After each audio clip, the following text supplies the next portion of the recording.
Hey everybody, how's it going? Well, feel free to comment below. Let me know how it's going, I suppose. I don't know why we ask all these rhetorical questions, but regardless, I was asked by one of my more common commenting subscribers about what are my holdings and what am I looking at in short-term, long-term. And I thought to myself, I don't think I've actually told you guys directly what my holdings are. Maybe I have, or it's been in passing, but real quick, just for those that listen to me or interacting with me, I'm going to give you my list, and I'll give them in order. I wrote them down. There you are. From the highest to the lowest position, what I have the most of to the least, and my general thoughts of what I plan on doing with each of them. I can just say I'm going to sell them for profit, right? That would be more useless, right? Let's try to get some benefit from this, right? So first, my trickle coins, what my trickle coins are to me, these are the ones that when I sell my real bags, or the coins that I own right now, and I take some profit, I will split and put some of that profit into my wallet. Some of it I will move into what I'll call a trickle coin, or a crypto that just hasn't really bounced yet, hasn't had a big burst up yet, no matter what time that is of the market.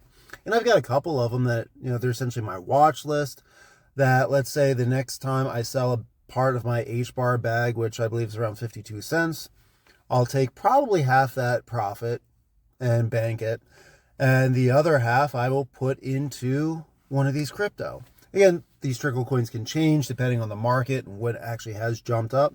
But right now I'm keeping an eye on Beam, HFT Hashflow, which I was in and got a little profit from before, and Supra.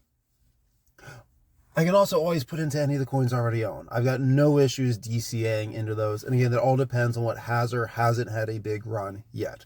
So with that being said, moving on to the tokens I actually own in order. Real quick, it's Quant, HBAR, Render, Ondo, Aerodrome Finance, ASM or Assemble AI, Solana, Illuvium, and Foxy. So, Quant. That's my long-term play. I am willing to sell some of it, but I don't plan on selling it this bull run unless it hits over $700. If it hits 700-ish, okay, maybe it's going to be 680, whatever. If it hits around that $700 mark, I will sell some of it. Roughly 10 to 15% of it. I will make that assessment at the time. And I am not willing to sell any more than half my quant bags, because I don't want to risk not being able to get back into it at a cheaper price, because that would be the whole reason I would sell. For example, if quant gets up to $900 this bull run, and by the way, there should be a video coming out later this week about I'm kind of upping my quant price prediction.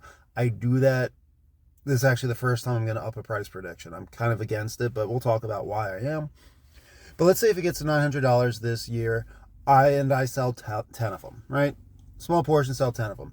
That just gave me 9,000 of them, correct? Simple math. And then let's say I then wait and it comes back down to $250. I'll put all my profits from the 9 I sold into rebuying quant at $250, and I just turn that 9 quant into, I think it's 36. All right, so that's why I would sell my quant. I don't care if I do. I don't care if I don't. I'm holding on to this one for a long term. And long term to me could be, honestly, once it gets up to $2,500, which I think will happen in the next 10 years. It could happen a lot sooner depending on stuff. Again, video later this week. But I'm going to hold on until at least then. At that point, I'll make a decision of what's going on, how much I cash out. Now with HBAR. Similar stance as Quant, but I'm far more propelled to sell all of it. I don't care if I get stuck with some HBAR at the end of this. How's that? I got my price limit set. My next one's at 53 cents, and then I think 74, and then 90 something, 92 cents. And I'll have a small moon bag in case it goes over $1. I'll probably just hold that one until it hits something big. I'm also in the belief that Hedera is not going to really go over $1.25. So I want to have 90% of my bag out before it hits $1, because hitting those zeros, the 5 or the zeros, the $1, really hard for HBAR to hit it, because it's going to be a mental and emotional blockage for a lot of people. Render. Now at this point, unless I say otherwise, just assume I'm going to sell all of these, though I might still have to say that. Render, this is the one I've taken the biggest loss on so far. My average is around $5.70, a little less than that. And when I saw it hit 275, I almost jumped in, DCA'd heavily, but I opted to buy other bags instead. I'm going to start selling Render around $16. It was around the upper 16s or lower 17s I have. Again, I get sell limits. A lot of them I already have set.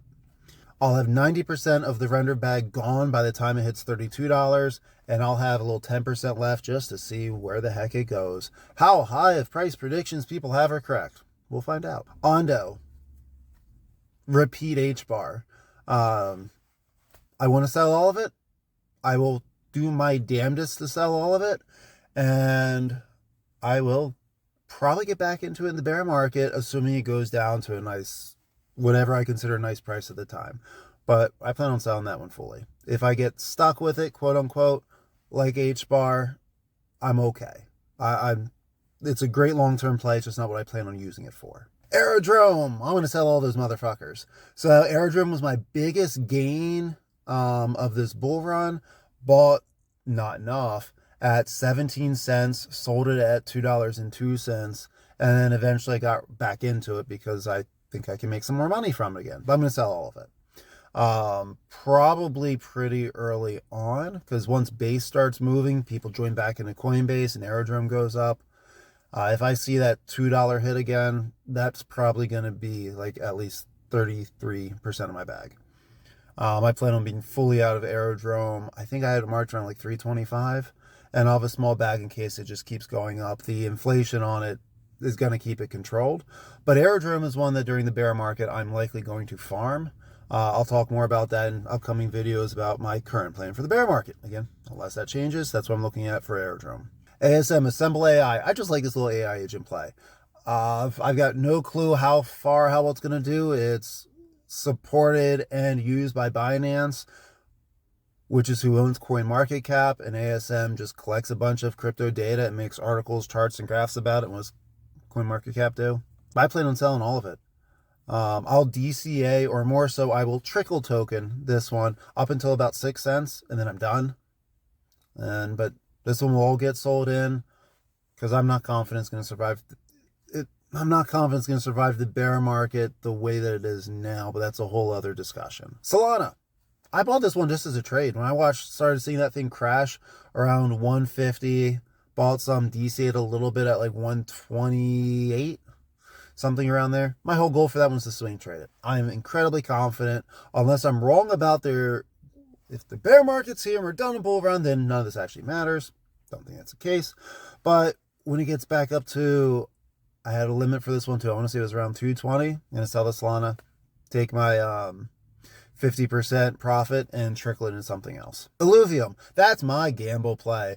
I love talking about Illuvium. There's not much to talk about with it other than it is a risky game that has a very low coin supply of, I think it was circulating under 7 million. So the volatility on this thing when it goes is huge, or will be huge again. It was huge before. And they're starting to market more aggressively, or they have a more aggressive marketing plan, which I like to see. And it mostly involves video game tournaments, which makes sense. I like this, and they're timing when they're doing it. So I got some hope on that one. I remember seeing it at $140 just a year ago, because I was swing trading it between 80 and 110-ish, and seeing under $15. I'm scoop. Quant, I buy a little bit every week. Full disclosure, Illuvium, I'm now putting a small purchase in that every week. It's a gamble, guys, but I think it could be a very high rewarded gamble play. And then Foxy. I don't have too much of a plan with Foxy. I'm so detailed and meticulous with all my other crypto. I've got so many spreadsheets full of charts, numbers, BS thoughts, all these kind of things. And Foxy, I'm kind of just want to see where it goes. I've DCA'd in Foxy a little bit, but not enough to really bring the price down too far. I'm not worried about going to zero. I want to sell all of it. I want to get at least a 4x out of it. If I don't, I'll hold on to it. Just because I'm confident that meme's not going to disintegrate and go to zero, just because it is owned by the same company that owns MetaMask and Linea, a layer 2 for Ethereum. And it's partnered up with MasterCard to give rewards for it. So it's going to be around. So I'm not worried about going to zero. I just don't know if it's going to make me any profits. But there you go, guys. That's what I got. That's what I'm thinking about. Talk to you soon.